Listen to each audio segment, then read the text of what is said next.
We're good, yeah? Very good. Kim, you can't pass me a monster, bana. When I have to work a whole day, I have to host a podcast. It's stress, bana. Yeah. Kuna jugu? Yeah, 4K. Yeah. 24, 1 over 50. 640. Wow. Right. I think guys are getting love it here. yeah, guys are getting a behind the scenes look as to what happens before the podcast starts. Yeah. So we don't mind putting this in. Guys, just No bear worries. with us. Hey, my Yeah. guy who commented he doesn't want us eating. We're gonna order jugu now because of you on every podcast. This is the first time I'm having this. What do you think of it? Yeah, it's got a zing somewhere. It's like a Fanta with a lot of gas. okay, don't insult it. We're saying Fanta. No. Fanta is a good drink. This jugu is so good. Very. It's Yeah. so good. Yeah. But are we officially ready to start or we're okay, right? Yeah, good. You're recording. Okay, this is all going in the podcast. Are we recording? Yes. We are recording. Kim, niaje bro? 50. I wanted to show you a video Show me. Go ahead. of Do a- your thing. No, the dipshit social media star we were talking about. Where? Listening. I need to be a little bit diplomatic about this. No, it's just basically him handling a firearm. Okay. And I've never seen someone with such poor skills handle firearm. You can nearly- I have never handled a firearm. Disclaimer. Would you be interested? I'd love to. By the way, I for mean, what those, else haven't I done? we actually, Vish, when was it? I think 2 weeks, 3 weeks ago. 2 weeks ago. Yeah. Now, Coffee Team Pump is growing. We have Vish, we have Coffee Team Pump. No, sorry. Sorry, guys. It's been a long day. It's been a Alright. very, very long day doing RFPs and stuff. Mm-hmm. I had to come and just wash my face. Anyway, I was saying we went for a Coffee Pump Team annual sort of like Christmas get together celebrating 1 year, because now there's Vish, there's Kim, there's Jusky. So the team has grown. Even though we're just 4 people, it was significantly different from what it was last year. Let me tell you, you are impacting lives. That's what I would define as a middle class. Umesikia? Yes. So Lives are being impacted. umesikia? These are not just salaries. You're creating a culture. I appreciate By it. the time you're walking away, they're already a piece of you because we are a part of everyone we meet, you know. Yeah, that's true. Everyone imprints a DNA on you. Yeah. I'm trying to find that video. It's pissing me off that I can't find it. But I want Come on, man. You've got 2 Kim. Okay, We need wait. some It's somewhere here. CoffeePump. It's somewhere here. It's somewhere here. It's somewhere here. It's somewhere here. Chill. I've seen bundukis. By the way, Yes, do you bro. normally send yourself messages on WhatsApp? Say like a reminder. I do. Yeah. So I get to do that. That video you were planning to show me or you're intending to show should have been on your WhatsApp messages. Is there a problem To with the yourself. internet today? It's not about internet, is it? Anyway, I'll have to send it to you because this is now getting into the airtime. People are wondering what's this guy doing. Today. But for those of you that may recognize Tim, and he looks familiar, especially if you're from the 90s. If you remember a show called Club Kiboko, it was him. Can we give a round of applause? Which man, a clap. You? Tim, how did you get the show? Talk to me about that. Club Kiboko was actually it was an internship at KTN. How old were you? I was 19, turning 20. So that was This was 24 years ago. Okay. Every March of every year, I celebrate a work anniversary because that's the first. That was the first time. No, hang on a second. Let's go back. Yes, every March of every year is when I celebrate a work anniversary. Yeah. I was an intern at KTN, still studying at Kenya Institute of Mass Communication. Those of you who went to KMC, the Abel Mutuos of this world, and the rest of you, shout out to you. I was an intern there. Started off as a researcher. They were pleased with my work and then straight up put me in this short segment of look and learn where we'd cut pieces of paper, do your CBC stuff, do the things that every other CBC class is teaching today. Right. It was a segment titled Look and Learn, Yes. arts and craftsy sort of stuff. Yeah. And they were happy. My mentor then and the owner of the show, or rather the producer of the show then was Jimmy Gathu. Shout out to Jimmy Gathu. Amazing guy, great mentor. He saw my work. He was super pleased. And this was in 2000. The year was 2000. You remember that? Yeah. And Jimmy goes like, hey, Tim, I see you're doing it very, very well. Perhaps it's time you started doing this on camera. Right. For starts, it was just pieces of my hands going into that. And he said, look, you have to be on camera because this thing looks like it needs to get a life of its own. Right. And one of the biggest advices he gave me was, do it as if you're doing it for your best friend. That has never left me. And that's how you fall in love with a camera. That's how you fall in love with a microphone. And that's how you fall in love with broadcasting. Of course, times have changed. And I've come to realize that people who are very good on television, there are very many of them out there. I see you, I see E033, I see every other time with everyone, you know, people who are very good in television. The moment you start falling in love with the object itself, the microphone, the camera, looking straight into the lens, these are tips that you can pick very easily. I mean, this is just broadcast 101. I'm just sharing with you. Yeah. You become very good on camera. And that's how I fell in love with the camera, the microphone. Yeah. You make the object your best friend. So if this is a camera, That's for actually example, good. That's actually very good advice. Yeah. Because I mean, when people usually get cameras on them, Vish, I can tell you, there was a video we did for nutrition on this channel at a very early age. I think I did like 30 takes till I told them, get out of the room. I don't want to see anyone. It was because even if it's myself, it was such a foreign object at that time. I wasn't used to it. You see, let me give you an example. This is my phone. Yes. When people are taking selfies, they tend to look at how good they look. Yes. You already know you're looking good. But can I tell you that every time you look at yourself, it diminishes your energy by about 30 to 35%. No wonder I feel so shit right now. So the best way to do a selfie video is look straight into that little dot and forget about looking at how good you look. And the moment you start acclimatizing yourself, or rather, the more you become so close to that lens, the more you keep an eye contact, the better you become at becoming a good presenter. It's just as simple as that. The focus, in fact, by the way, subconsciously or consciously, people do that is when they're posting a story, their eyes are looking at where themselves. Yes.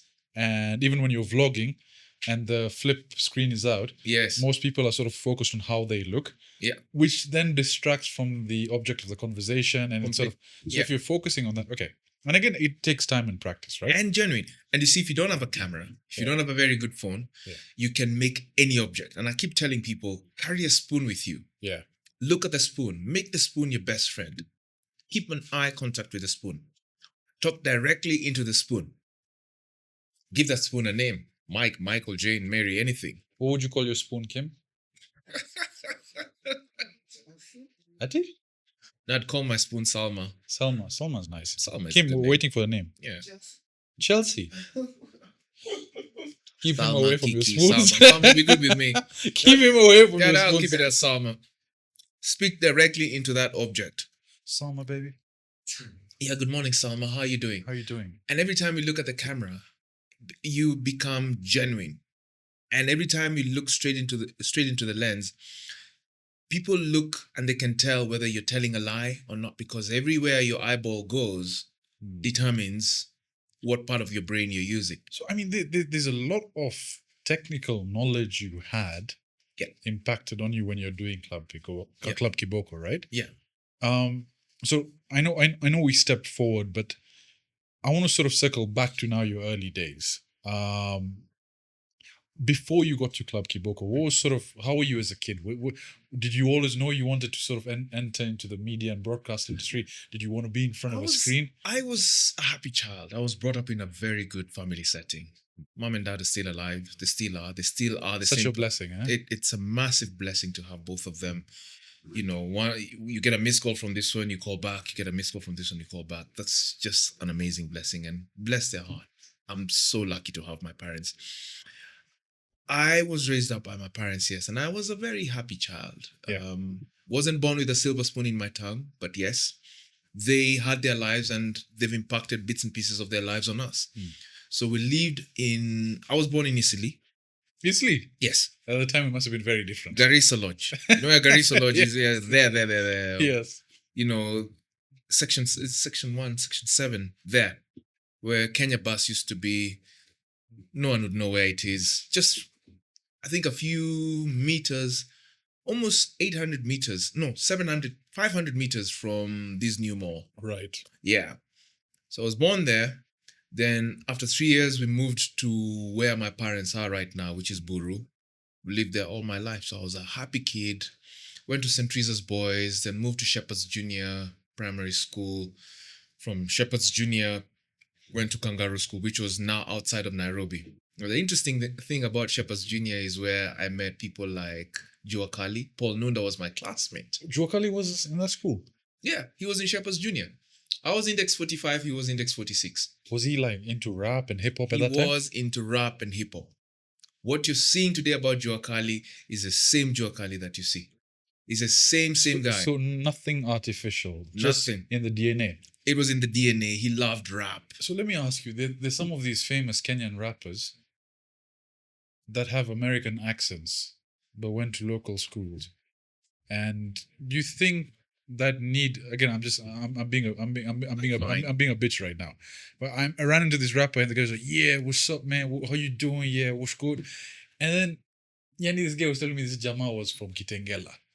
Okay. So I appreciate the fact that Jua Kali is one of the OGs where he doesn't feel the need to be Americanized, if that makes sense. You see, Americanize what in how he expresses himself or just who he is. The rap culture is a phenomenon, right? Yes. Rap is prevalent throughout the world. Right. Now, why do you feel the need to replicate an accent that you don't have? If you're a lyrical genius, if you can Yes. make two words Correct. rhyme and then put that in a sentence that makes sense, dollars and cents. If you're not making dollars, you're Yeah, not it making makes sense. So why would people feel the pressure and need to amplify and change their accent? Is it to appeal to a broader audience? Is it to appeal to... Again, I'm asking you as though you're part of Ogopa DJs or stuff like that. It's just me ranting. But I don't appreciate that. Like, Rant away. you know what I mean? Yeah. If a rapper is from a certain place and he basically has that feel, look, and authenticity Yeah. of that, you're like, okay, that's pretty legit. That's okay. Versus someone who's... My biggest question is, are you communicating? Actually, If you're communicating, then you're making sense. I'm just a hater. I've No, had a no, long no. day. Sasa, that's why I've come from a position of what's this guy talking about. No, but look at it, Sajid. We don't ask questions because we don't know. We ask questions because we want to confirm something. This guy's good, eh? No, I mean, I'm You just can asking, tell- you I'm just can- asking a question. You can tell he's media trained. No, come on, man. I mean, it's just Ah, true. messy. I appreciate you seeing the positivity. Yeah. Sorry, guys, we got. Hey, today's today Sajid is not 100%. Well, then Njiru should do you good. Yeah, the Jugu should do me good. Sorry, guys, Sponsorship. we got cut off Kidogo, but Kim, the producer, found the video I was trying to look for Right. this social media Go ahead. influencer trying to shoot a weapon. Let me show it to you. Yeah. Hmm. So the guy picks. Okay, so basically describing the video, Mhm. he's looking at the gun. Right. Now, the way he's handling the gun, I can tell this guy is probably going to shoot himself in the foot. First and foremost, he's a left hand. So your active hand is the right hand, which is carrying the phone. His active hand is his right hand, Yes. but because it's carrying the phone exactly, so he's on the other side. Yeah. So he's obviously describing. Now, you see the size of that round. That Mhm. can basically literally tear a hole through you. All right? Yeah. So he's here dressed up, all cool. All you right. know, I'm handling a weapon, even though I'm a dipshit and I don't know how to use it. And what ends up happening is he shows it. Okay. So flips the phone. Okay. Okay. Right. 1 second. So it's coming. Jesus Christ, why is he talking so much? No. I mean, you've got time. Okay, here we go. Right. Here we go. All right. You see the way he's holding it. First of all, that's wrong. No. Right? Have you noticed? Yeah. Okay. It's going to get worse. His finger is on the trigger. Fingers on the trigger. And then Look at this. Ah. Look at this. His fingers on the I trigger. don't know how to handle a gun, but that's not how you handle. I've seen so many movies. I've seen so Look many at this. Look at this. soldiers. Look at this. Look at this. No. Nearly blew his head off. That's fine. You saw the video, right? Thursday, Friday. What was that about? So, whenever you handled a live weapon, Yeah. first of all, always point it away from you, right? Preferably on the ground. Never in front of anyone if anyone's moving, and never put your finger on the trigger until you're aimed at your target and you're ready to execute. So, Sasa, anyway, thank you for finding that video. Sorry, before we cut off, where were we, Mr. Producer? Childhood. Childhood, yes. Yeah. But there was something, you had the thought process when we were offline. You had something you wanted to talk about. But look, it's quite a lot, but I'll crystallize my thoughts. Yeah. First, let's go to childhood. It'll morph into Yeah. So ideally, now you've grown up in a loving family. You've grown up in a place where you are next to one of the greatest artists in Kenya as Jua Kali. as a friend, as a classmate. Did that artistic need and want and talent that you have, did it rub off on you to want to sort of pursue this kind of field very early? It just didn't rub off on me. We rubbed off on each other. It's interesting that I was speaking to my sister the other day, and we were just discussing and saying bits and pieces of this CBC we're doing it now, was in the 844 system. It's just that at some point it died off. We knew how to do stitches, back stitches, if you can remember from primary school. Yes. We made marionettes. We made arts and crafts with papier mache. Yeah, that's quite big. We made boats with pieces of paper. We did paintings. We did all sorts of things, and then later on it just died off, and everyone was focusing on languages. People were focusing on other things and sciences, and became quite studious and less exactly, and people more practical life and more involved in other things. Yes. So arts and crafts, music, and everything was in all of us. It was innate. Everyone was innate, myself included. So Jua Kali, or Paul as I call him, was the rapper. I was an artsy guy. Someone else was a scientist in our class. But then in between, when I was in class 6, we had this exchange program with a school in the US and our school.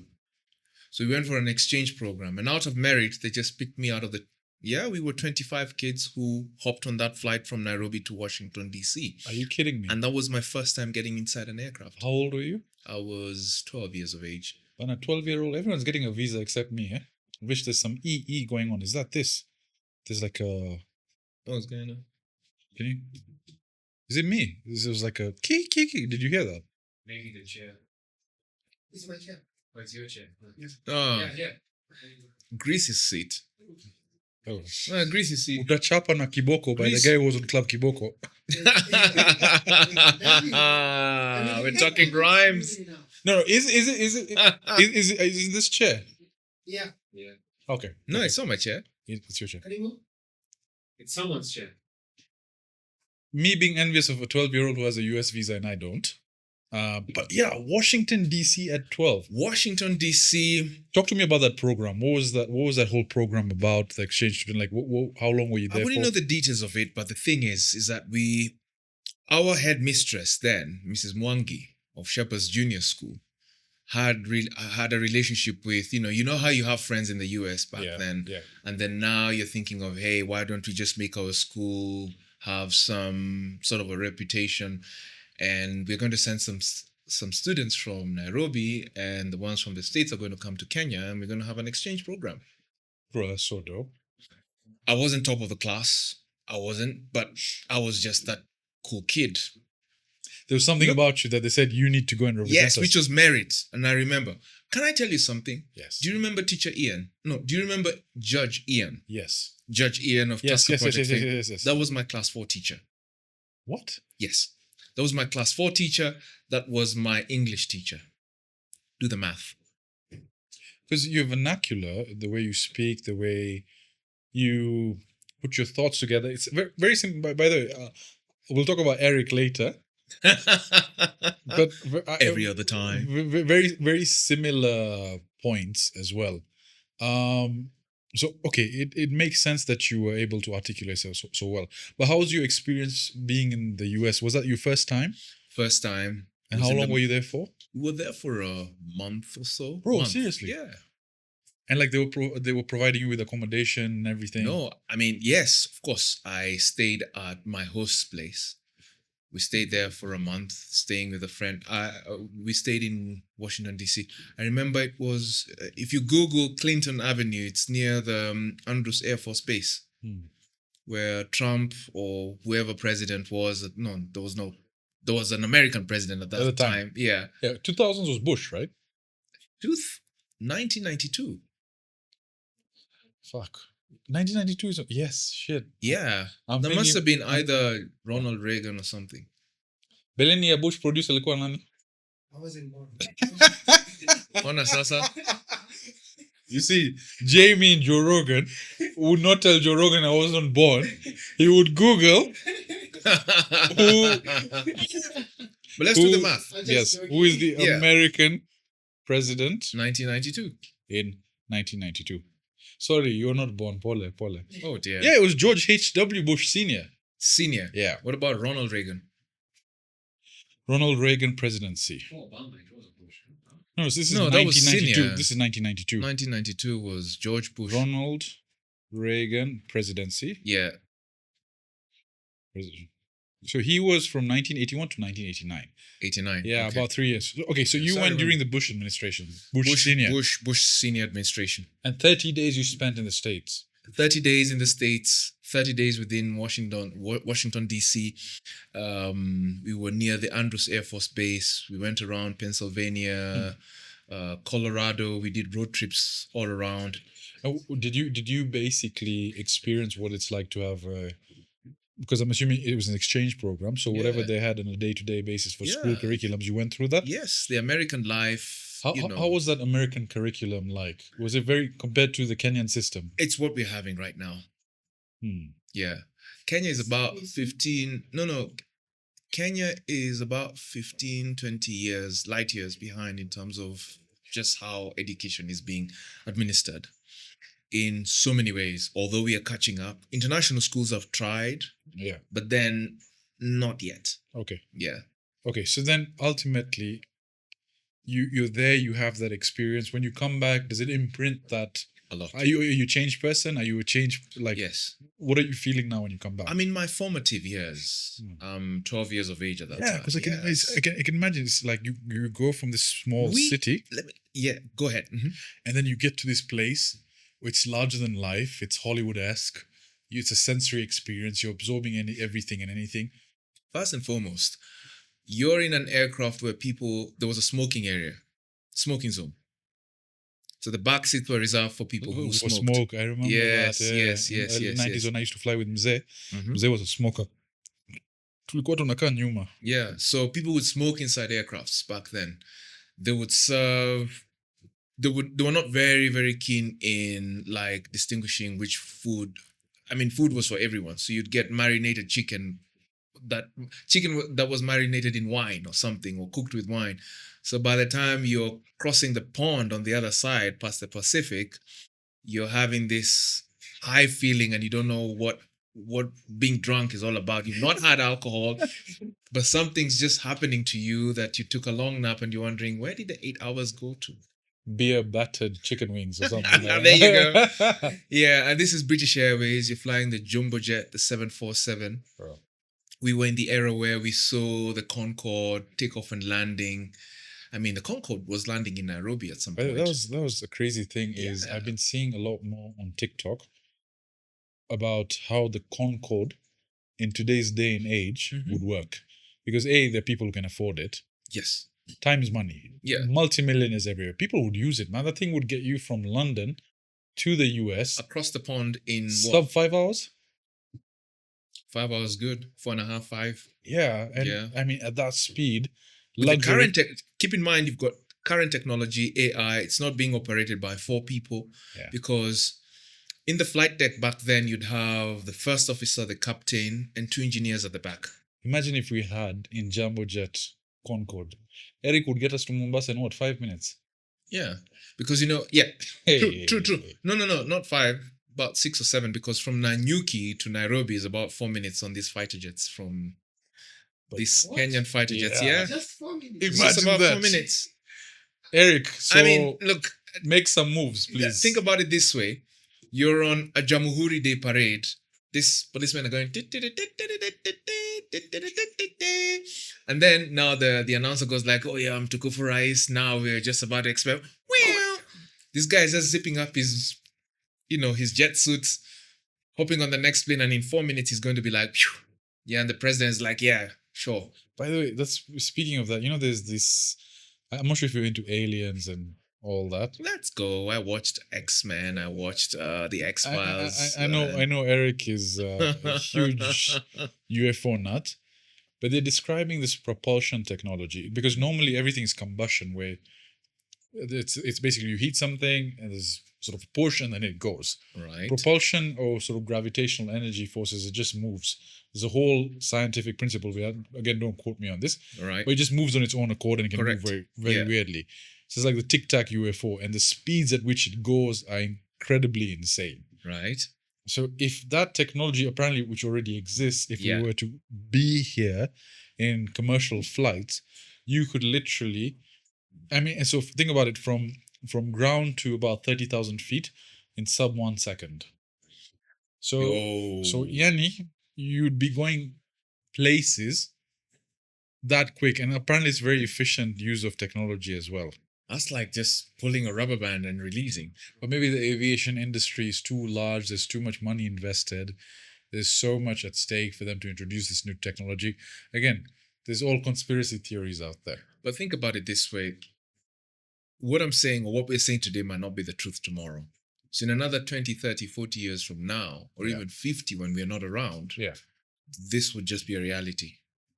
If you told your great-grandfather that you will have a device that can speak to someone on the other side of the world, crisp, clear, FaceTime, and not, etc. not that far back. Let's say even if you go 20, 30 years, Yeah, showing that person an iPhone, they'd be like, this is alien technology. exactly. Right? Yeah. Or one of your ex's OnlyFans account. Hey, but don't forget, there was OnlyFans back then. Only that it wasn't. It was through magazines. It was through magazines. Bro. Page 3, The Sun. You know, when I was in school, Playboy. when I was in school in Saints, what was that? It was this rap magazine with really bodacious mamas on the front cover. What was that called? Is it Hustler magazine? It was it Hustlers? There was Hustler. There was No, I can't remember. But there were these magazines. There was not OG, but there were magazines. Bro, dude, Big ass no, magazines that when I was in class 3-4, there was no websites, there was nothing like that. There's no OnlyFans. Yani, there was once this Jama came with a picture of, I think 50 Cent had done a candy shop. Mm-hmm. So Olivia, she was in like a bikini and he had come with a magazine cutout. Bro, people from both classes were surrounding that picture. And the Jama, should I shout him out? Anyway, big. No, he Shout out watches to the this. He guy. watches this. Everyone, if I tag him, we'll tag him in the description. All right. But he used to rent out the picture. They would say, "I'll give me 50 bob. You keep it for the day." Why? Yeah, the guy made a lot of money, bro. That's what you call entrepreneurship. Can you believe that? Renting out nudie mags to kids. Yeah. Just a page. Jamas would give up their breakfast to spend time with it. He's in the corner over there looking. You see, and that's what we were saying. Technology has evolved so far. Technology has evolved, and the best. Was it? No. What is that? Parents Magazine? There was a section there. There was an interesting. No. Well, It Parents Magazine. it was like Dirty Stories, Parents Magazine. No, Parents there was a section. What? for Parents? sex. In Parents Magazine. Yeah, there was a. Of course, you become a parent by having sex. Why not? Okay, so like You become a parent. it was like what? Like Kama Sutra, Graphic was- Everyone's a like parent. Kama when you have Sutra styles, shit like that. Or No way. What are we talking about? No, he's talking about Parents Magazine, which is more or less like a very straight jacket Okay. kind of a magazine that just Okay. advises parents on simple things like, babysitting. Yeah, but then and when stuff you're a like young that. horny guy, you latch at anything, that's related to sex. Of course, yeah. You know, so I'm assuming it wasn't that sexual, Yeah. but it was like It wasn't a 50 Shades this of is Grey. this is how you maximize your Yeah. ovulation period. And Kim is over there. Oh, Come on. you is there, "Hey, brother. Yo. Yo." No. Kim is No. over there. He's like, bro, what are these words? Get your mind off the gutter. He will. Mm. You're interrupting podcast with these dirty thoughts. Turned it. But yeah, now so you're in States. This has really changed your perspective. Yes. Give me your experiences there. Basically, when you came back. Look. One, never been in an aircraft. It was your first time. First time. That must have been something else, huh? That was the first time I got to know about Vanessa Williams, Mariah Carey, because that's the time she was hitting with "Make It Happen." It was a hit, 1992. That was a hit. The in-flight entertainment had an array of music across all genres. Were there screens at that time? There were no screens, but there were headsets. Yes. Yes. There were yes, headsets. yes. And the headsets would play different channels. So you'd get your classicals. There was only you'd get your music. There was pop. no, yeah. There was no podcast like you have right now. So it was music of all genres. So that already exposes you. British Airways on its own is an airline that carries the British culture. So you learn a lot. We had a stopover of 13 hours back then Where? at Heathrow Airport. And then coming back, we came through Gatwick. Those are international airports back then. They still are. So But landing at Heathrow, like, landing in Heathrow for 13 hours, you're seeing takeoffs and landing of every aircraft you can think of. The big, the small, was there the military, everything. was there a culture shock seeing so many white people? So many white people. Bro, the first time I went, yeah. Yeah, they've not seen so many black kids together. And we misbehaved quite a lot. One of my friends got stuck in the what do you call them? Is it The tray, Yeah. the luggage trays. no, not the luggage trays. It was my first time getting on that. It's not an elevator. That The walking, belt. the walking escalator. Yeah, that one. Well, it's the horizontal escalator. It's just horizontal. where you step on it and it takes you, right? Yeah, so we'd sit there, play games. So one of us got stuck. You know, the sweater got stuck. So you can imagine the airport police coming in. We've caused the scene. 12-year-old kids just playing. We're just being kids. And so, who was in charge of you? We had our teachers with us and a few parents. and Clearly, your adults. teachers are like, leave these guys alone. Us, we're going. Yeah, of course, it's also first time for them. So hey, why not? Why not? So that's a big shock. And then now, finally hopping onto that aircraft at around 5 p.m. I remember. I've got a photographic memory. So we hop in at 5 p.m. and now we're chasing the sun across the pond. And then the next thing you're being woken up, having eaten that marinated chicken, and you don't know what really happened to you. And then you're waking up and you're told, yeah, wake up, it's time to buckle up. We're just about to we are top of descent. We are coming down to Washington Dulles Airport. Is it Dulles, Dallas, Dull, Washington Airport. And then you can see the eastern coast of the Pacific. Wow. It was It's a something. sensory experience. Yeah. I mean, Then now the American experience. It was so surreal. If I can recall, I mean, the immigration guy has a different accent. yeah. And then it's everything, Kenyan everything kids, combined, right? everything combined. The Kenyan ambassador is waiting to receive you. What? It was such a big deal. There was a Kenyan ambassador there.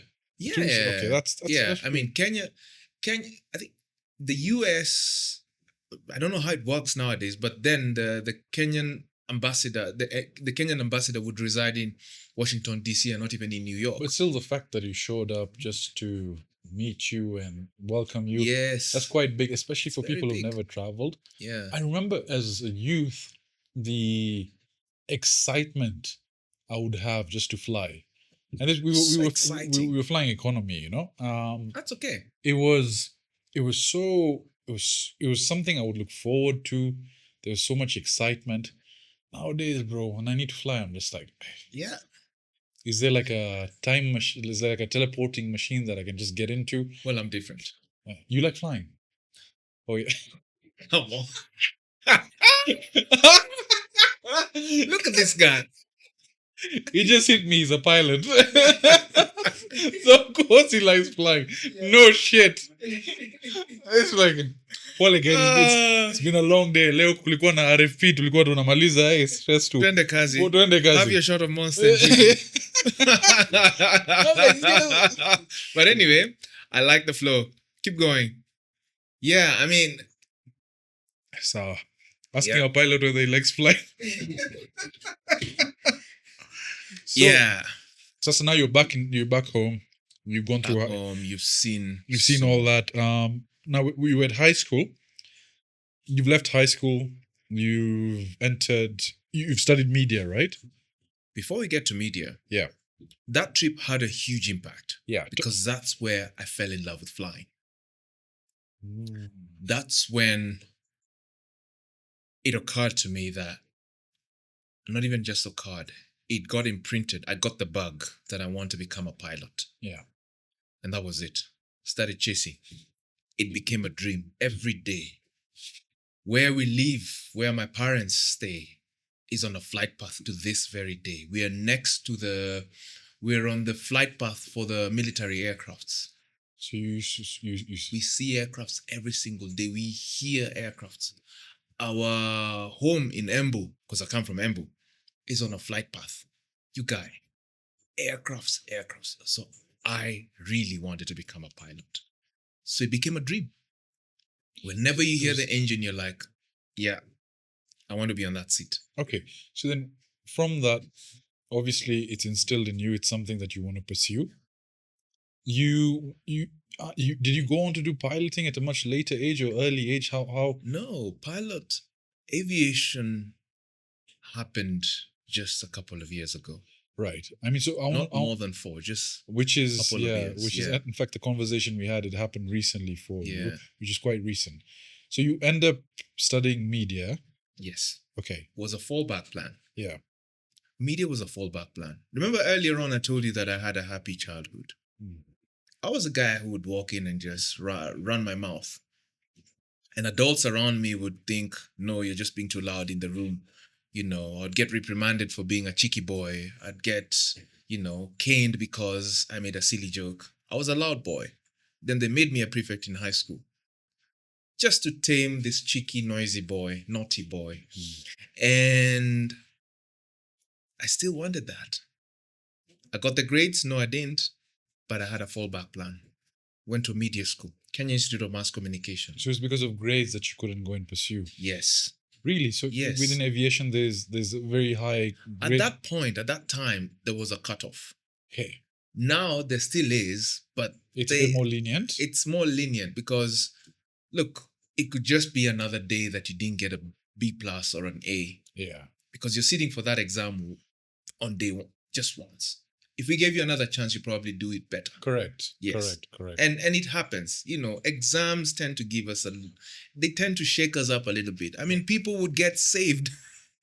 People would turn into religion. People would become more subdued. People would be, exams are just exams. And that's what I keep on saying every single day. Yeah, it's not the end. We're at a time, we're in a society where people really glorify how many grades you got. But ideally, you would be the person who would change lives, change societies, influence people to think differently, not because of an examination grade. Yeah. I'd say that it's not a comparison, but those kids, Yani, when you used to do exams, they used to wake up books and hide their answers. Where are you right now? Where's your private jet? Are you flying first class? No.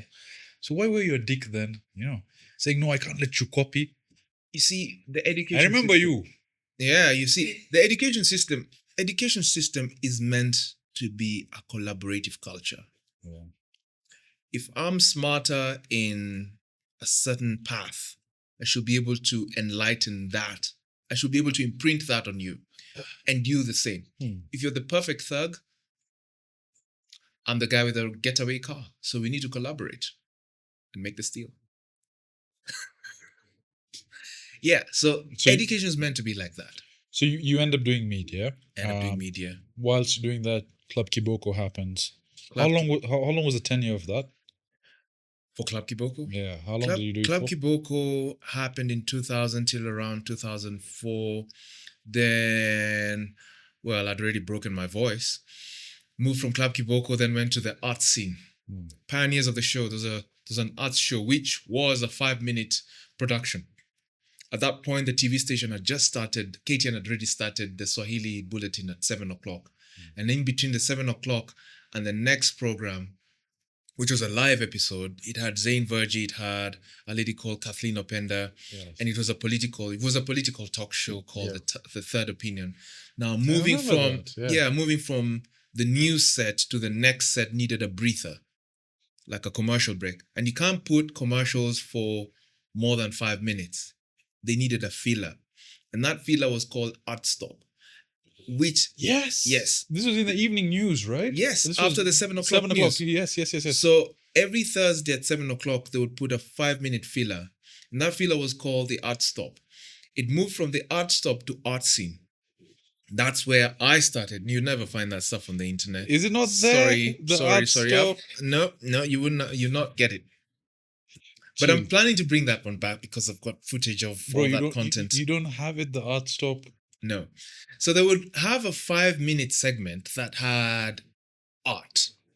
We'd go to art galleries, throw in 30 seconds. What you're calling reels today is what we had. So there's nothing different from what you're having today. And just local paintings, artists. Local paintings.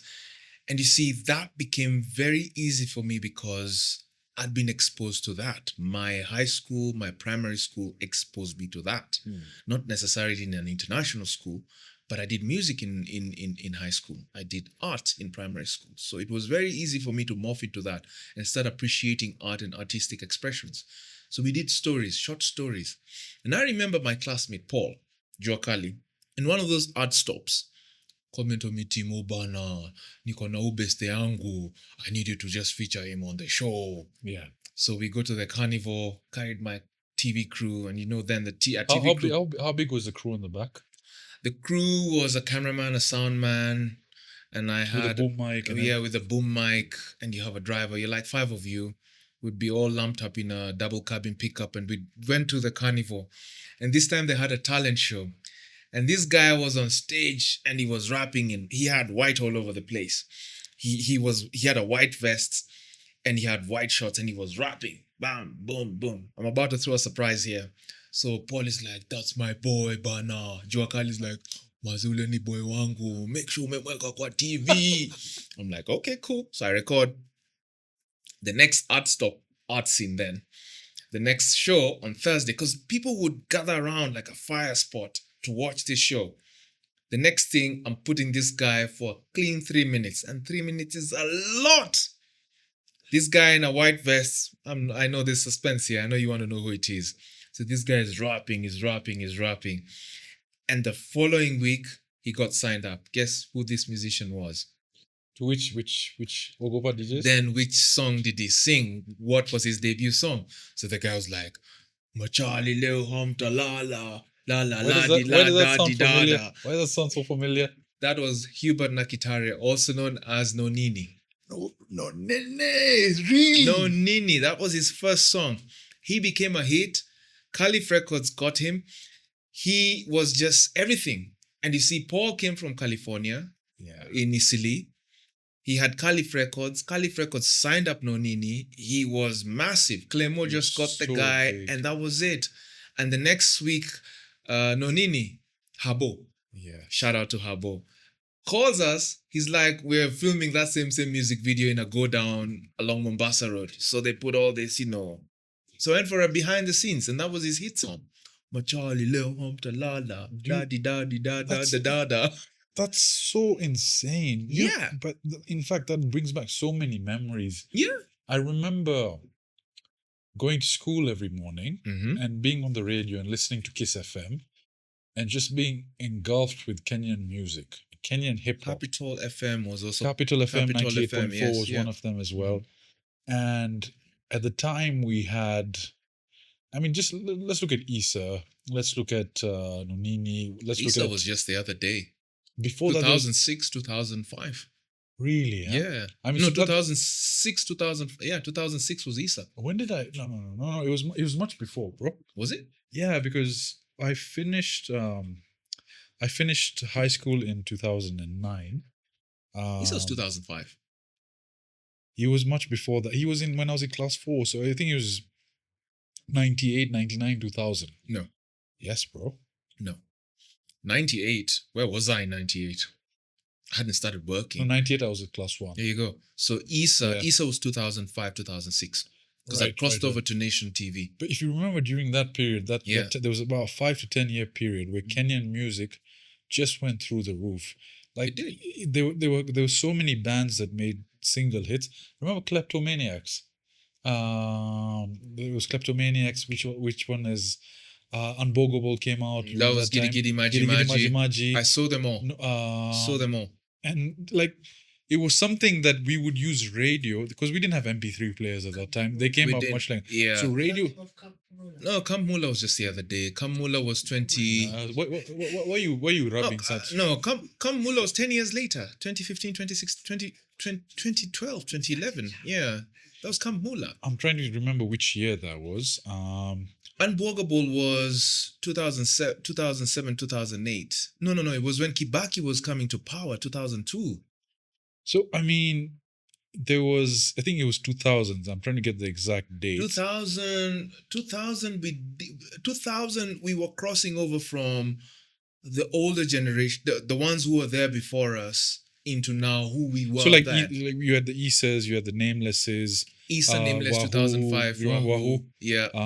We had Kleptomaniacs. what's that mama Nazizi? Nazizi, Wiry. Prezzo was around at that time then. Prezo picked up in 2007.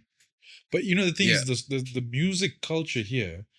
I'm not sure. I mean, yes, it's scaled up, but I think we had more notoriety for. I'm not sure if notoriety is the right word. We but appreciated it more. we appreciated it much more. Yeah. And then because right now everyone has technology which exposes them obviously to a very wide array of music. Scope, yeah. We had the radio stations that Yes. basically when you're driving in the morning to work or you're going to school on the way back home, Yeah. you would listen, and that was the But there peak was period, you know. there was what happened at that time was great. The unfortunate thing is that it was still skewed to suit a certain audience. Because if they had the appreciation like we have the appreciation for music, local music Today, now, yeah, today, yeah. we still could be a force to reckon with in the continent. Yeah, compared to like if you look at Tanzanian music, surprisingly is quite popular, but even more so than that is West African, specifically Nigerian music. Nigerian South music has African music is those guys just love themselves. They sing all the time. Yeah. They were born, they found people singing. But you're part of the industry, I am. if for some part, and still are. I mean, you still have roots there. What would you say is the reason we sort of haven't had that success to that level? That's Is where it- I'm going. We had TV producers, we had radio producers who couldn't take a certain kind of beat. That was very unfortunate. They weren't open to change. People like DJ Pinye and Arthur, I'm sorry, I worked with them, but I'll just be honest and be black and white about stuff. They would never take a certain beat. They would never take certain genres. Really? Musicians would cry in the corridors. They would cry because, I mean, they've been rejected. And I remember this guy called Bill Salanga. Bill Salanga was rejected by The Beat. This was in 2007. Bill Salanga, if you know Bill Salanga, hey, Blinky Bill. So he's on his way out. I've just come from a trip. I'm on the computer scripting for my TV show. Then I'd moved from KTN to NTV. And Bill is walking. He's so disappointed. They're not playing his video. And then I see this guy is like, okay, what's up? He tells me, no, this guy of The Beat, they've not played my music. Then I'm like, what music? He's like, this music. And then I play the video, I play the song. I'm like, whoa, It's so good. this is such a hit. And hey, can we organize for an interview? Yeah, sure. I get the cameraman, set the camera. We didn't even go on location. We'd interview him. And that was the beginning of was it just a band? Hey Blinky Bill. So you have a reason for you're basically one of the reasons that he Yeah. got that I exposure. mean, Bill is still my friend. Nonini is still my friend. I was the thing about me, and I really don't want to. Well, let me just blow my own horn. But it just so happened that I would play a lot of the rejected stuff. People like Camp Mula, people like Just a Band. Just a Band was very interesting because the song that I played at that time was Iwe in Your Pain, Iwe in Your Pain, Iwe in Your Pain, something like that. And it had this outlook that was not just Kenyan. It was exactly what Billy is doing right now with his music. You've seen his new album, We Cut Keys, something like that. And Bill was so futuristic. I was like, you guy, this is the content that we need. So appreciation of music could have been much more back then, and it would have put us in the map years later. We're still struggling. We don't improve on the beat. We don't appreciate as much. We like to pull people down. We have this PhD attitude of pull him, pull her down. We see some, come on, man, just appreciate. This guy walked into the studio. No matter how whack it sounds, it was effort. The best you can do is just encourage him and tell him, hey, by the way, change the lyrics from an NGO to something funky, people are going to buy it. And if you have an impact, if you have 30 people following you, imagine that as a classroom. These 30 people can move you to leaps and bounds. So people like Bill became hits, and I'm so happy they became just the band that we knew back then. Cup Mula became that.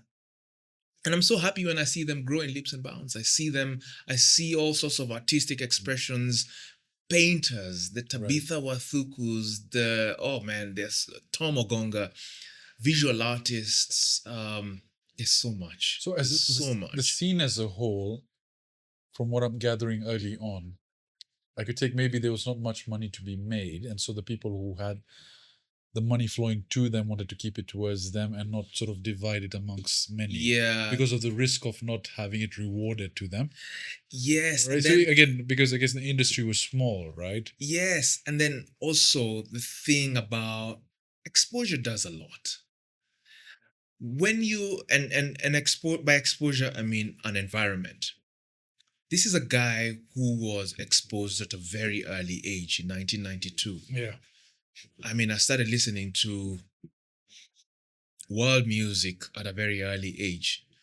And then you have this canvas that's just plain for you to paint whatever it is you want to paint on. And it became art. Why would you stop another energy from making that art with you? Yeah. And that is what happened with Nonini when Paul would come and tell me, hey, Tim, you just play for me, this guy. And Nonini becomes a hit and we're happy for him. Just a Band, Cup Mula, and all these other artists. And that's what made the show from Art Scene, because Art Scene was a big show because we bring all sorts of artists and artistic expressions. So it wasn't just limited to physical art, it was artists, it was artists across the medium, right? Across the medium. And then that became an avenue for institutions to open up their artistic or arts department to collaborate. You remember earlier on, I talked about we lack the collaborative culture amongst ourselves. Yeah. So the Goethe Institute, the Alliance Française would come in and throw in their exhibitions. And that really exposed me. I did trips. I started flying again to cover stories. I'd go for Festival Mundial. I would do festivals in Europe, festivals in South Africa, festivals in West Africa. And it's part of the show. Yeah, part of the show. I remember one time I sat down and I said, you know what, one day I'm going to attend the North Sea Jazz Festival. Where is that? It's in the Netherlands. And when they had just switched it from the North Sea Jazz and they brought it down to the South and Africa, I attended the Cape Town Jazz Festival in 2007. That must have been nice, huh? Let me tell you, it was amazing. South African tourism wakes up, they're like, look, we want you to promote South Africa. And bits and pieces of that will be to go to these concerts. So you start getting exposed to musicians you'd never, even if you mentioned it to South Africans, they'll be like, nah, you're lying. I mean, you'd meet people like Hugh Masekela, Esperanza Spalding, Lyra when she had just switched from singing hip-hop music to jazz, if you know about Lyra, you'd meet people like Ray Piri. I mean, come on, man. That gave me an exposure like nothing. I mean, I became a sponge. I would just take in cultures, take in music, take in all this. So that event still happens in South Africa? Of course, yeah. You Google the Cape Town Jazz Festival. I think this year's Jazz Festival is going to be in April or March, just around Easter. Interesting. Yeah. And then from the Jazz Festival, you do Durban July, a horse racing event.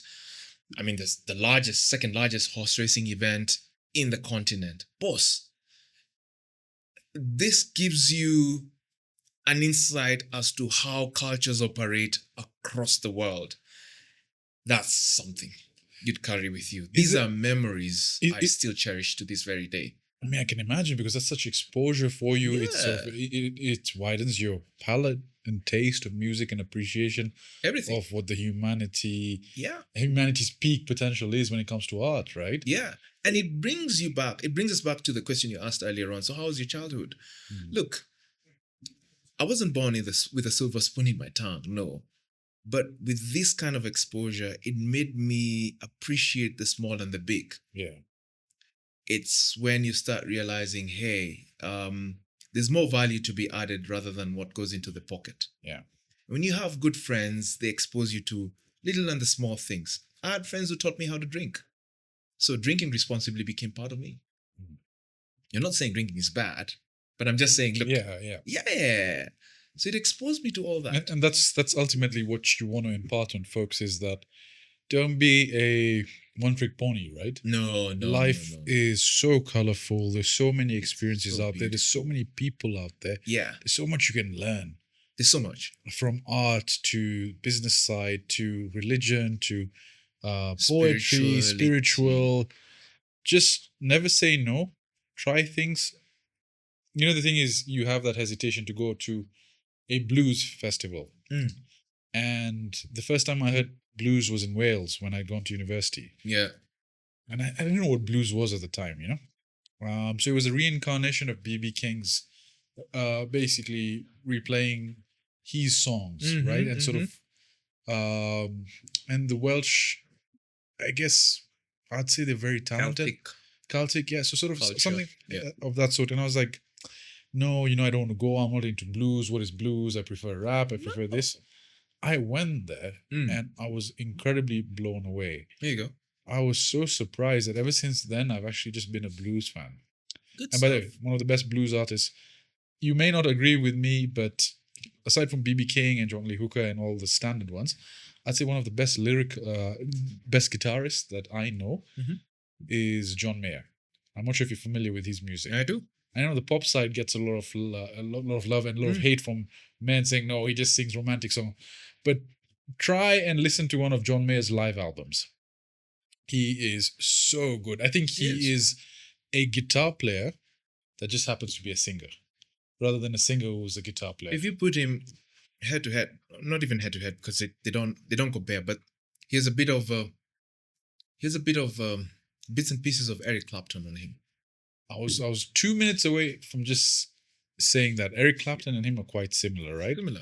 I'm actually excited for it. I know he's working on a new album. I'm excited for it. He's the reason I picked up a guitar. I started playing. Is John Mayer, you know? Yeah. And just it all stemmed from that B.B. King gig that happened. But by the way, is there any blues events that you know that happen in the region? East Africa. Kenya? Do we have any guys? I haven't paid so much attention to that, honestly. Okay. Honestly. But I know that events like Blankets and Wine, we were there when it started. Blankets and Wine. I've never been for that event, by the way. You should. Events like Blankets and Wine can morph into that.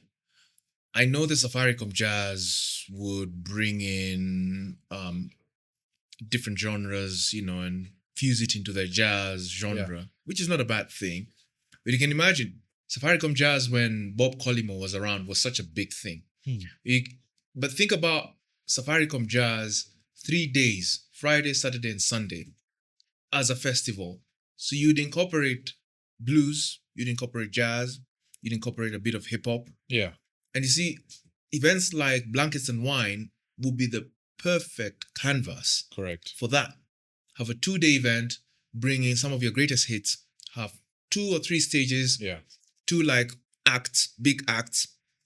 Charge people a premium, 6,000 bob a ticket. Exactly. Yeah, this thing of VIP, I call that bullshit because it's the same music, it's the same sound. True. I mean, just get a seasonal ticket, like a 2-day ticket or a 1-day pass. I think we're in a You get society more now where value. people are open to this. Yeah, In fact, I wanted to play this game. I'm not sure if it'll get copyrighted, but I don't really care. you can sing it. Have you watched the John Mayer blues live at Crossroads guitar show for Eric Clapton? I mean, I think, Kim, we can play it over here. If we get copyrighted, it's fine. We can play like 30 seconds. 30 seconds. And we can talk over it so that it doesn't Yeah. peak us. I mean, just his guitar. There you go. This is Eric Clapton. It's so good. There I'd you go. love to be part of this. You can. Kim, we'll put the video up here. Yeah. I'll send it to you. Yeah. But just this one part.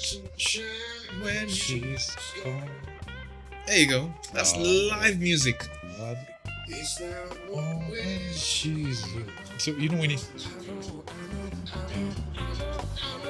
Oh. And the way he's playing the guitar. Yeah.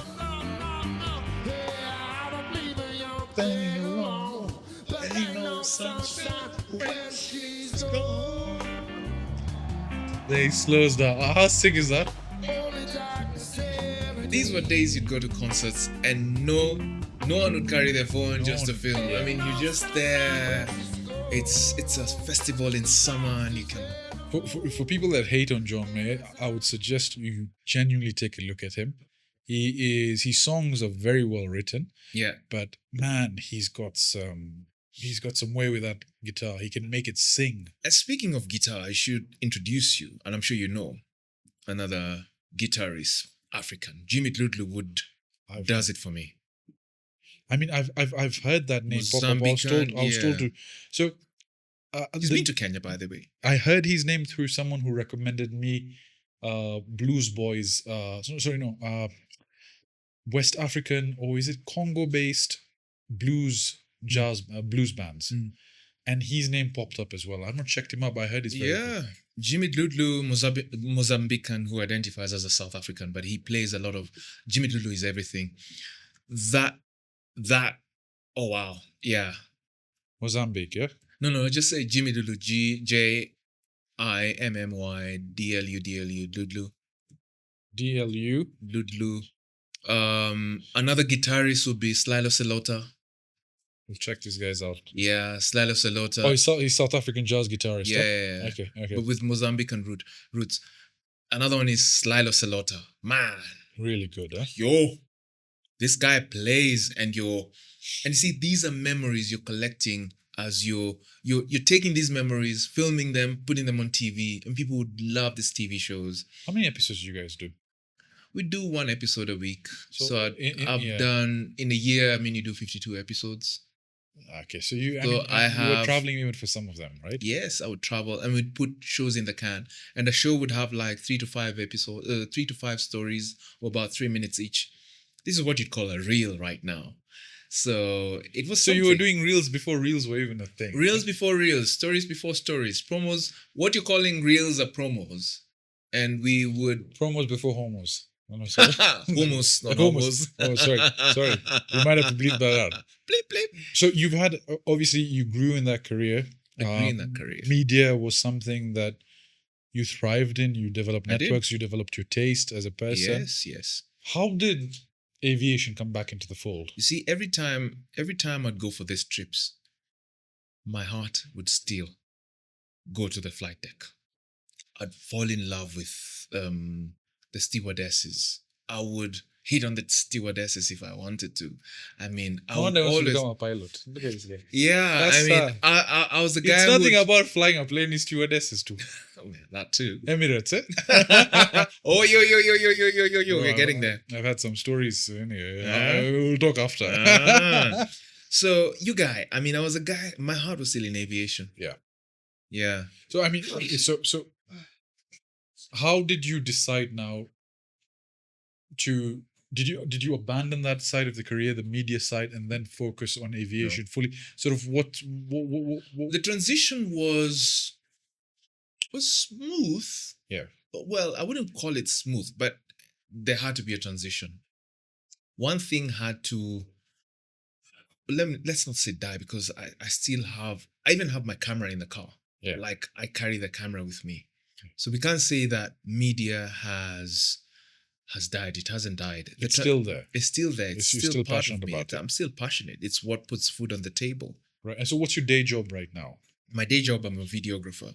Okay. I create content for big and small people. Okay. Big people being companies.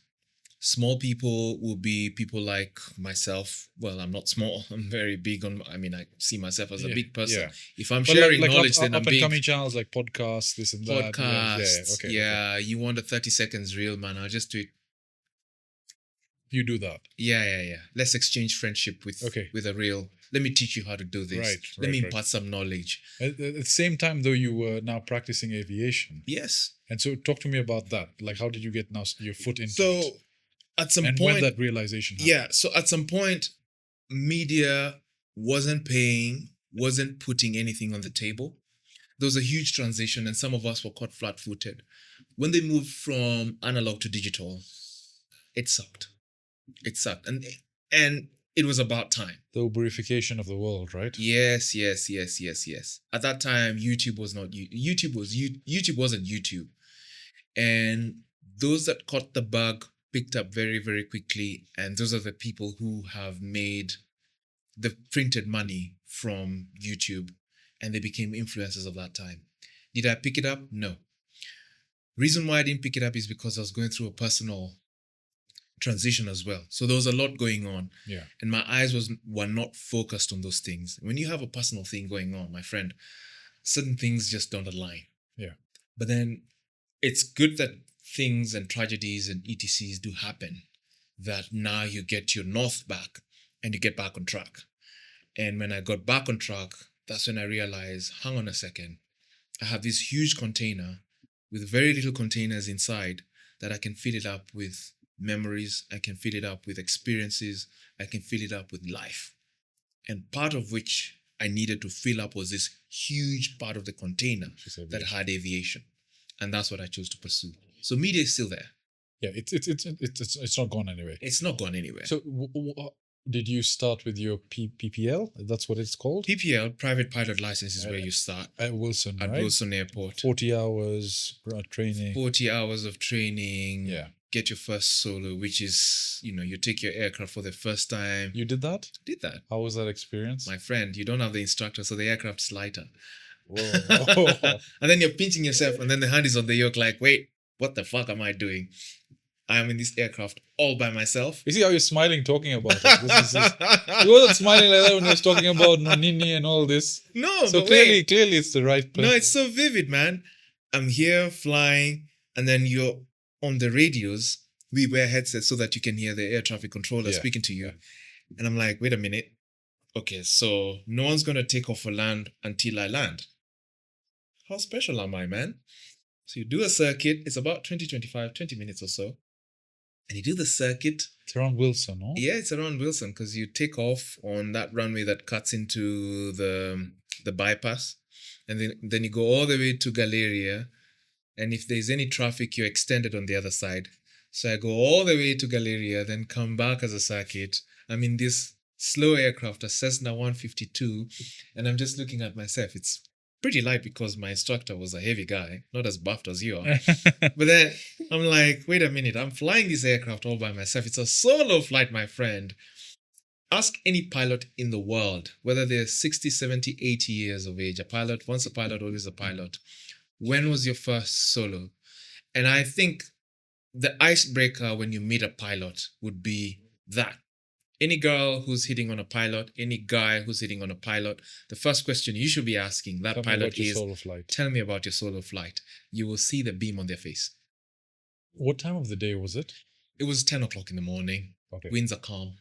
Not as windy as lunchtime.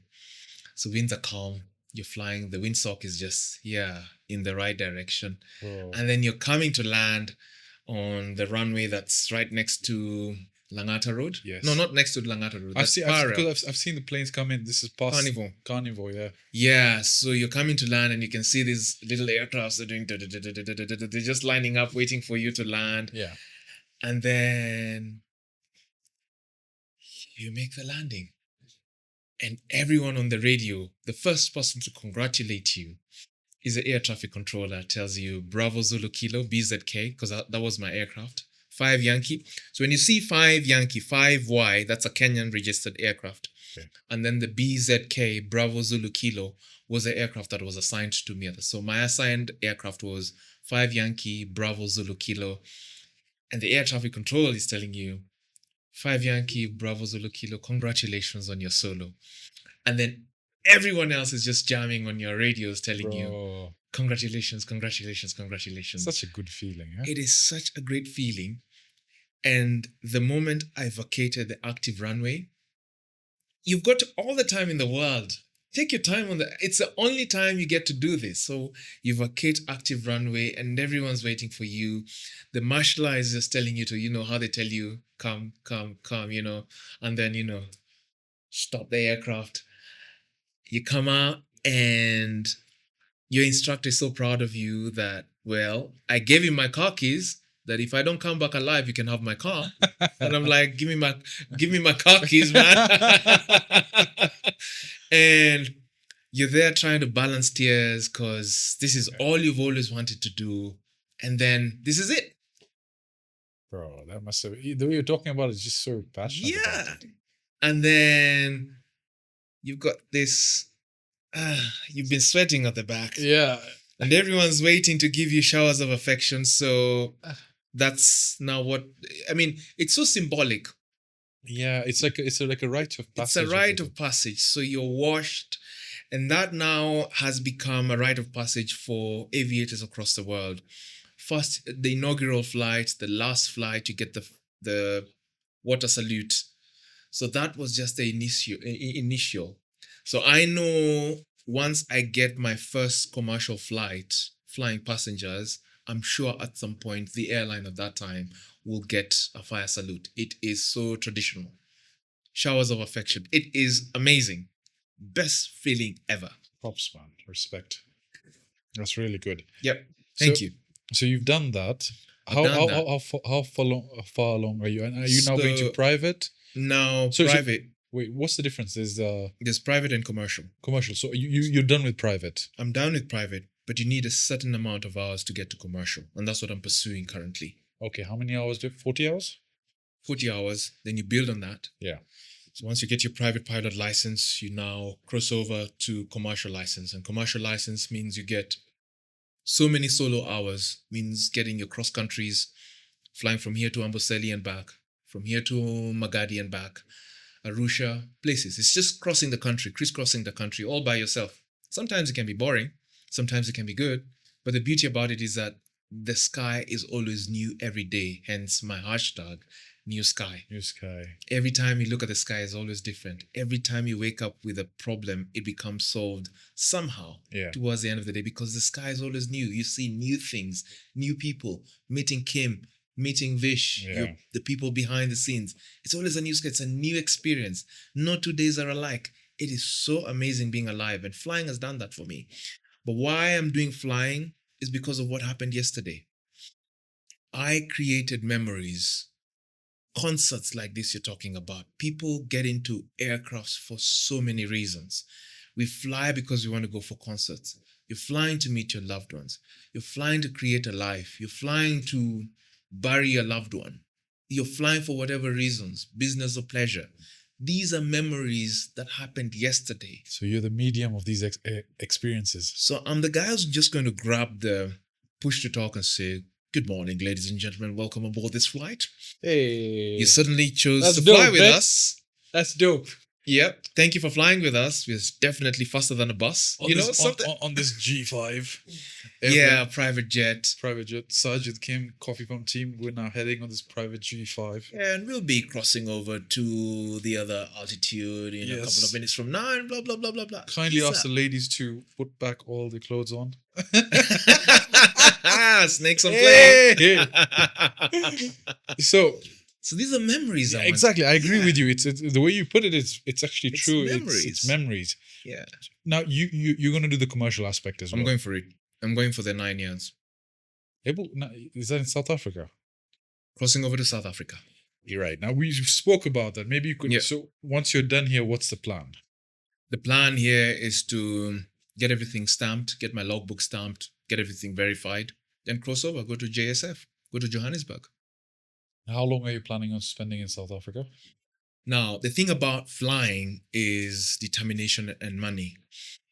I need to have enough money to get me the hours, and it's also How many hours again? I need about 85 to 90, 95 hours to get my to Okay. get my solo hours done, and then a few practicals here and then exams, and you're good Okay. to go. Okay. So, Yeah. so length, duration that you'd spend in South Africa? Look, if you have all the money, it will take you a shorter time. And then also the exams. The good thing about the South African system is that you study for one paper at a time. In Kenya, you have to sit for all of them, Yeah. and you're not even prepared for eight. Eric was saying something of the sort as well. Yeah, so you have to sit for one paper at a time. So if you study for one paper for 2 weeks, you should be able to get that out of the way as fast as possible. So it just depends on whether I'm going to get into the South African culture and get assimilated into that yo-yo stuff. Would you ever settle down in South Africa? It's a great country. It's got its ups and downs. It's my Mecca, for lack of a better word. And I keep saying this to everyone that I meet. Find your Mecca. If Jamaica if you identify with reggae music, by all means, go to Jamaica. Go to Jamaica. Yeah. If you identify with John Mayer, go wherever he is. Wherever he is. The music will have an impact on you. The people will always have an impact on you. So South Africa for you is a My Mecca. It's my Mecca. Is it because of the food, the culture, the music? The food, the culture, the lady called music, and then soul, Ugali's pap. So there isn't much. There isn't much. You're not. There isn't much of a culture shock. But I'm very open to other cultures. That doesn't mean that I'm not going to sit with Chinese people and not learn something. True. There's always something to learn from everyone. Okay. So that's the closest for me for now. So in your mind, do you have a duration that you've given yourself that you need to get all this done by a certain time when you leave? Yes, I have a vision. My vision would be just a year, 2 months, and I'm done. If I did it in a shorter time, well and good. And then what's the plan after that? Then once you get your license? Go commercial. Right. Look for the regionals, your jumbo jets, go to the airlines. You see, an aviator's journey is all the same. We're all in the same destination, but on different flight levels. So there are people who started yesterday and they're way ahead of me. And there are people they're starting today and they'll take some time. It just depends on how much hard work you put into it. You're in your late 30s, right? No, I'm not in my late 30s. I've crossed over 30s. I'm done with 30s. I'm in my 40s, man. And you're basically pivoting to a new career. That's so much respect. You see, it's that's amazing. Look, people, I don't like this word retirement because it just boxes you to just think of an end in mind. Look at some of the great companies out there. They were inaugurated or started when these people were in their later stages in life. People like Kentucky Fried Chicken, whatever actors you can think of. Yeah. Some of these big companies, they just didn't start. They didn't start when they were in their 20s or 30s. Some did, but then majority took years and years of calluses being built and hard work being done. Thank you. I mean, look at Richard Branson, who I identify much with. Does he look like he's in his 40s? Would you have guessed that? I'm going to 28. 30s, man. 30s is what I had. I thought we were age mates. Look, yeah, but So there's also maybe a secret to that. Maybe what's the secret? Travel light. Yeah. Mentally, physically. In your heart and in your mind. Most people carry a lot of luggage in their baggage. Let me not call it luggage because you need luggage. Your pockets have something. Yeah. There's a certain degree of, there's a reason why that pocket cannot carry your laptop. So you shouldn't carry more than what your pocket has been designed for. Your brain can carry a certain amount Finite of, amount. just carry what you need to carry. You see all this white hair. That's by basically carrying too much, Yeah. right? If And a so girl, you when you're messaging me, say, I mean, it's what is mama? She's I don't know. swine. I mean, if a girl ghosts you, if a girl rejects you, you don't need to It carry all is that. what it is. It is, man. Just Puny. your world Yeah? is your oyster, bro. Seriously. Yeah. The As Andrew world Tate, is your not Andrew Tate, Andrew Kibe. Andrew Kibe. Even Andrew Tate. Stop. Stop wasting your time. Travel light. Travel light, man. Yo, I'm going to steal that, by the way. Travel light. Travel light. Your pocket cannot carry more than what it was designed for. So if a girl ghosts you, fine. If you get a reject letter, fine. I mean, you could do other jobs. Move on. Just move on, man. So, Yeah. Take it as it is. How Take old- your L's and move. how man. old are you? I'm 25. You're still a young man. I'm 25. Your balls have 25 for You're- a young man Yes. is whoa. your balls have just dropped. You know, your I'm 26 tomorrow. Let me tell you. Keshu's your birthday. Oh, that's a Keshu's good, skin's birthday. that's a good thing. Happy Hey, birthday to you. Many happy returns, man. Wait, hatuna pesa kwa budget, so January. cake I don't mean, cake I don't s- want next month. There you go, Sajid. A 25-year-old guy has potential like nobody's business, man. Hey, what if I could go back in a time machine and just meet myself at 25? Yeah, First of all, I'd give him all the lottery numbers from the past 10 years yeah. and tell him to invest in Bitcoin. Strange. This is not the same side as last year. I know.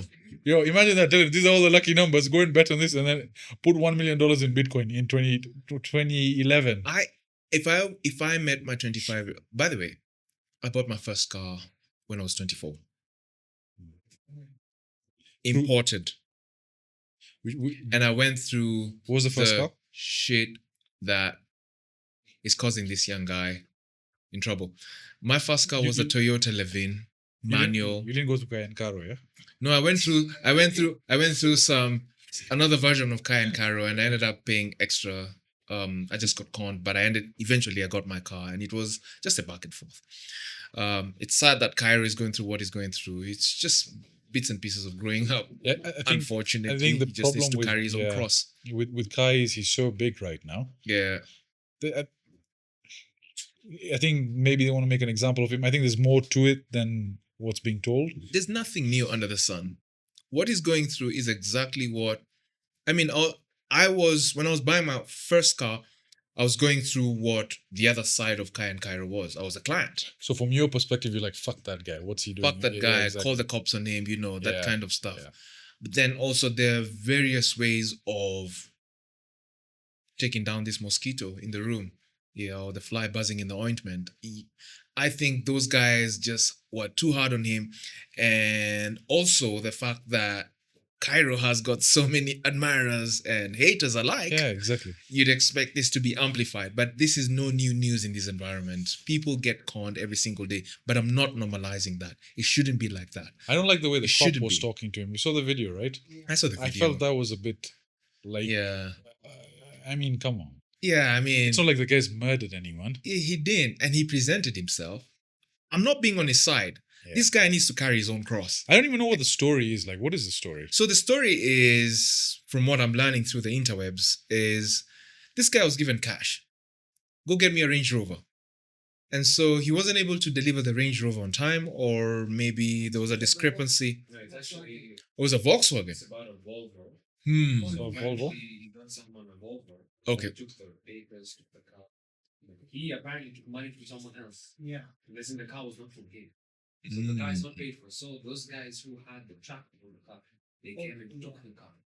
So So- basically, he sold a car that wasn't really his to sell. The Yeah. car was taken because Okay. Scarlett didn't pay him right. Okay, So so, I mean, it's- in that case, then It's just management, business management. And you can't put art and science in one container. That's like art and science don't sit in the same container. He is a very eclectic guy, he's not eclectic, he's very, social media savvy. yeah, right? He social knows how to media put himself savvy. out He there. knows that, yeah, He he's, knows his audience. He knows what they like. yeah, he knows how he preaches to the audience and the audience goes like, yeah, amen. So, yeah, you have your life. Take as many girls as you want to wherever you want to take them. But then don't forget, you can't fool science and you can't cheat art. That's true. Kim umesikia? That's as simple as that. So When CoffeePump becomes a multi-million-dollar enterprise, yeah, and then you steal the petty cash every day and then also to from go, a to go spiritual to that mama. and also from a spiritual point of view, Wow. it is your duty to lead a quiet life. Really? Yeah. Look at monks. They solve so many problems. Do you see them on top of the hills praising themselves, saying, "Oh yeah, I made that guy a millionaire. Oh yeah, I got so Yeah, many girls sucking my dick." Come on, sorry. Is that true? I mean, on Yeah. the topic of sucking someone's dick, No, I mean, look, they Yeah. don't put it on your face, but they lead very good lives. do you and guys that's believe just in me. Nazar? Do you know what Nazar is? Either Evil eye. No. So they say, again, from an Indian perspective and even from a religious perspective, Yeah. is that you should not flaunt your success. Shouldn't. Because what happens is people may put an evil eye, which is called Nazar, Uh-huh. and then all of a sudden you say, I bought a brand new car, you put it on social media, the next thing the thing's been rear-ended. Right? There you go. Or this is my child, brand new baby, dad ends up dropping it. It is your duty Okay, to maybe lead that's a a bit quiet extreme. life. Maybe that's a bit extreme. No, but it's true. It's true. I mean, we're not saying, look, But then that counteracts what we're trying to do on social media, right? Yeah. Is where, again, not showing off, having conversations, having these experiences, educating people. yeah, But then, for example, if one of us were to get a Ferrari through the hard work that we do, would celebrate success, not just a Ferrari. not show it off, right? Not Not put showing it off. in people's faces. Yeah. Not say, "Oh, look at me! I've got girls sucking my dick," and Show that it Ferraris. is possible. it is possible. It is possible. If True. I got a Ferrari, hey, look, this is how you get a Ferrari. Kim, what's your dream car? Crown. Don't say Toyota Crown in 2024. You're saying Toyota Crown. I Those are want you good to aim cars. higher. What's your dream car? If money was now. Money is an energy. Yeah. So I'll get the RS7. RS7. Nice. No, RS7, man. All these are good RS7. cars. Inshallah, Kim will get that. Inshallah. God willing, you're going to get that car. So, inshallah. And then you don't forget where you came from, right? Yeah. You always remember your roots. So, I mean, yeah, demonstrate. The word is demonstrate that it can be done. When you have, if you're the only millionaire in the room, then something's totally wrong. True. You need to elevate yourself in terms of and the thing is, don't force everyone to come to your level. Give them an opportunity to step See up it. to your level. Step up. Yeah. If they don't rise to the occasion, that's fine. Not everyone's destined to be successful. That's right. But the thing is, you should not do it on your own. Yeah. Again, that's where I disagree with Andrew Kibe saying you should be on your own, you should do that. No, I feel men gather together and are stronger together. Wars are not fought by individuals. Exactly. They're fought by a community of like-minded men who have a purpose and strength in unity, right, as well. Stronger together. Yeah, but Kibe, I still love you. Come back, please. Andrew Kibe, What a character. What a fucking character, man. he is a character in the script. At some point, we will see why he does what he does. Yes. We might not be able to understand things right now, Yeah. but we will see it in the grand scheme of things. In fact, as we're winding things down, one of the things we first ran into each other on Eric's podcast Eric's every podcast other time every other with time. Eric. You guys should check it out. Good guy. Do you still do that? Do you still support him on the back end? Yes. And sort of maybe to talk to us about what you do with him. Yes. So what I do with Eric is, one, I learn a lot from him. What an amazing guy. I mean, he is a great aviator, flying the commercials right now. So he sees what I don't see in my commercial pilot journey.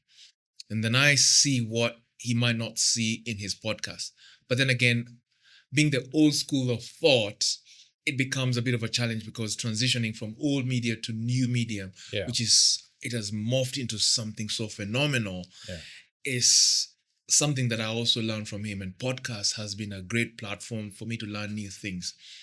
You cannot say that, yeah, I've got that background. No, I'm not going to sit here and say, oh yeah, I was a cock of the walk yesterday, so I still am the cock of the walk right now. You no, have to adapt and learn. you have to adapt. And podcast is such a huge thing. And I'm so glad that you invited me over just after that connection at E033 every other time with Eric. And I see the need to have podcasts right now. I see the need to find communities through this podcast. People talk about different topics. And I'm so glad that we've moved away from just glorifying certain topics to being so diverse and being, culture changes in this society. It wasn't just a one-man show back then. It wasn't. No. Now, I mean, it was a one-man show back then, but now everyone's doing it. And it's Everyone's such sort an of, amazing thing. Yeah. And I see what you're doing now, I appreciate getting in it. cars and grabbing some coffee and getting the pump, man. I appreciate that, bro. Doing your physical thing. And look, when we connected, I picked a lot from you. I picked the element of just loving yourself more, taking great care of your body. It's just that I didn't want to remove this. I just felt. Uko sawa, usijali, uko sawa. No, taking great care of yourself. Yeah. Going to the gym, doing your thing, etc, etc. So make it very clear that, hey, the world is your oyster, man. So where are you right now? Wait. Taking care of yourself, going to the gym. Yeah. Taking care of yourself, going to the gym, Yeah. and being in great relationships. Speaking Speaking of taking care of yourself and are you rolling? yeah, Oh, okay. being in that position, Mm-hmm. obviously if you go to South Africa, is there better half you're leaving? Tell me about relationships, positions, family, starting that. Don't you want to have that? Do you have that? I mean, look, families are great. I see the reason why Elon Musk would go with his kid everywhere. Kids bring so much joy. It'll be so much. It was such a great thing to have children around me. It is such a great thing. So what better way to have children than to have it with someone? A relationship would definitely get you children. So, I mean, I am for families of whichever kind. I'm still called Uncle Tim every other corner. Yeah. I would want to have children of my own. How many kids do you want? 3, None. 4, 5, 6, 7? Well, right now, did you ask me how many children I have or how many children do I want? Do you have kids? None that I know of. How many kids do you want? Well, as many as this instrument can work. Even at 90 is like shooting pool with a rope. School fees is expensive, bro. I'm a pilot. Kim, I'm going to ask you again. If How I many take kids? great care of myself, I should be able to get You fill up whole plane, a whole jumbo jet with kids, eh? fill it up with as many children as possible. So are you seeing someone? Are you in a relationship? Are they seeing me or am I seeing them? Well, whichever is beneficial for you, yeah? Am I happy? That's what you should be asking. That's what me. I'm asking. Are you happy right now? I'm very happy. I like the fact that all these are just waves. Yeah. And if these waves are not coming back to, am I losing myself? Yeah. If you start losing yourself, then these waves are not working. Doesn't. So whether she likes me or not is, am I losing myself while at it? Yes or no? It depends again how you're losing yourself, because the thing is, there's some people that come into your life. It may be a slight shift in terms of who you are, but then they're making you a better person. Yeah. Right? And it could be as simple stuff as maybe just reorganizing your place, having you having your mind less cluttered. Yeah. Waking up early, going to the gym, doing that. Go. But if there's someone that genuinely changes your persona, your person, how you interact with other people, diminishes the quality of person you are, you can't have that. That's when you walk away. Like, are you a different person? Yeah. One of the tips I like doing is, when you go on a date with a woman, is at the end of it, just ask her, how much should I tip, do you think? And you get such a good look at the type of person they are just by that simple question. There you go. There was one girl, she's like, oh no, fuck him. He didn't serve us well. There goes your answer. There goes your answer, There goes your answer. Are we having another date? Hell no. No, there was another girl that actually said, she was like, oh, don't worry, I'll tip him. He did really well. Oh, bless her heart. Can you imagine? There you go. Yeah, I didn't call her back though. Why? Why did you go for the date in the first place? Tie me down. Come on, man. But you still have contacts, right? Call her. The amount of times I've been blocked, Kim, unajua, si ndio? Kim is now the guy that messages. No, it's never that serious, man. It's never that serious. Look, in every relationship, there are the waves.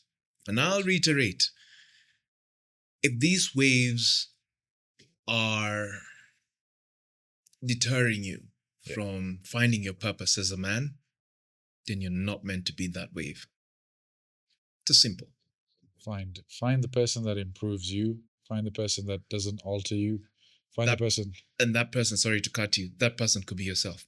Find yourself first. Yeah, well, that's true. Again, that's actually a very important point as we end things. Is that you have to be a person that you respect and love, self-love, self-care. There you go. And if you respect yourself to that point where you say, I'd date me. I'm a great guy. I'm a nice person. If I was a Again, girl, I still it's did very myself. different from delusion. It's also about being very analytical with who you are, right? If you look at yourself in the mirror, Kim, today, as a man, do you think you are the person you want to be? Or do you feel that there is room for improvement, there's room for growth, I can be a better person? Very much. Yeah.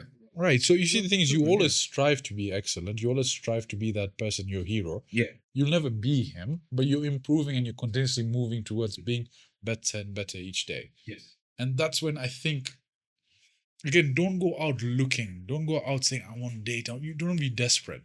Yeah. I think if your energy and your wavelength rises to the occasion and you are that person, you are in perfect sync, in tune, I think the person who wants to listen to your melody will just come Easily. easily, Easily. So With a lot of ease. Tim, I appreciate you coming on. Thank you. This has been an interesting podcast.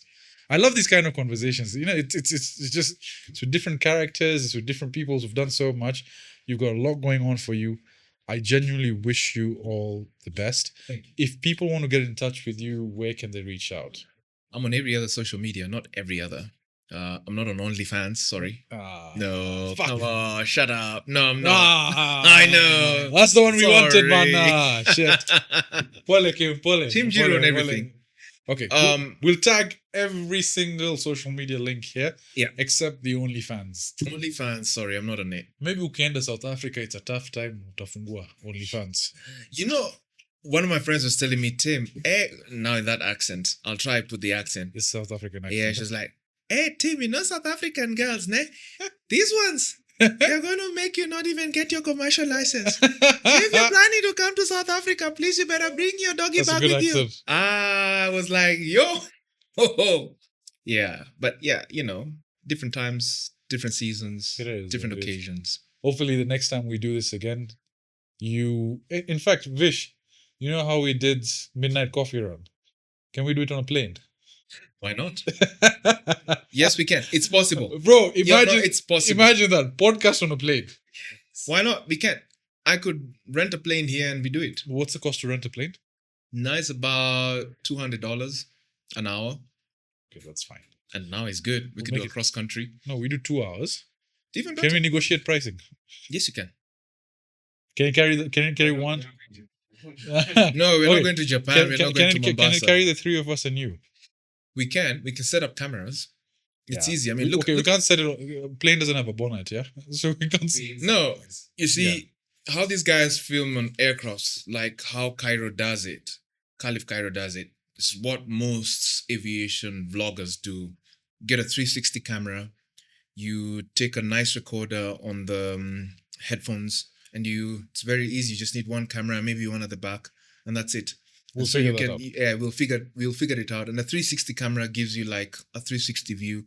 So even on post production, you can Yeah. got the nice views and just the two of us hanging out and So, having a banter. Me giving you some G's, 45 degrees, angle of bank. this guy's never. this guy, Kim. Do you have a sensitive stomach?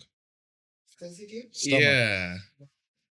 Throw in some sick bag in there and then all your intestines Guys, come out if you want to see us do a podcast on a plane. on a plane, not a G5, ni Cessna, Yes, that's nice. eventually to Fifika G5, Even comment a down Boeing. below. Yeah.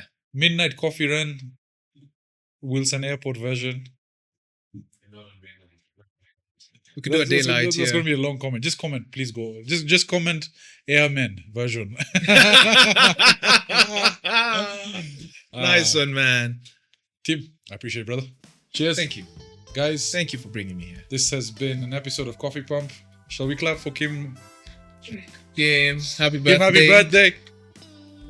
We'll catch you guys on the next episode. Thank you. Cheers. Cheers. Sayonara.